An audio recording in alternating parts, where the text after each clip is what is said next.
did I know at the time that I was going to be the Norwegian Minister of the Environment 15 years later? I traveled upriver to trek through the primary rainforest of central Kalimantan, and also went to one of the care centers for the orangutans. 5 years later, in 2002, I went to the Amazon, to the Mamirawa Reserve near the town of Tefe. But at the time, I had no real understanding, I think, of what the role forests play in the world. No real knowledge of it, just a great fascination. But today, with the knowledge I have and which I share with you, this personal experience, I would say, reinforces the need to actually act upon this knowledge and do what we can with it. Because we know now how important forests are to us in so many ways. They are extremely important as in the role as carbon for carbon storage. Up to 1/3 of the cost-effective potential for CO2 reductions before 2020 come from forests.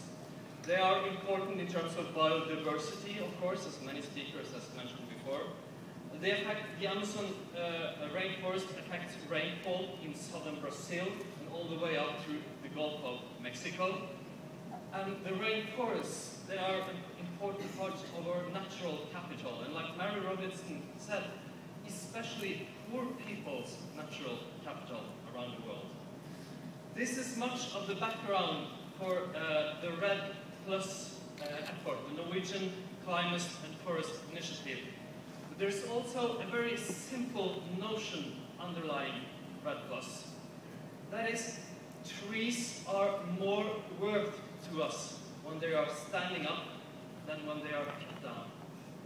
And if we are serious about that, we have to end the meaningless situation where we are paying more for dead trees than trees that are alive. Thus, we should pay communities and countries who are doing us the favor, delivering us the service of preserving rainforests around the world. And that is actually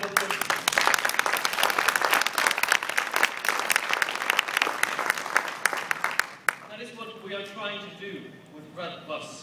We have gone into partnerships with countries, and I want to reinforce this point. We are going into partnerships.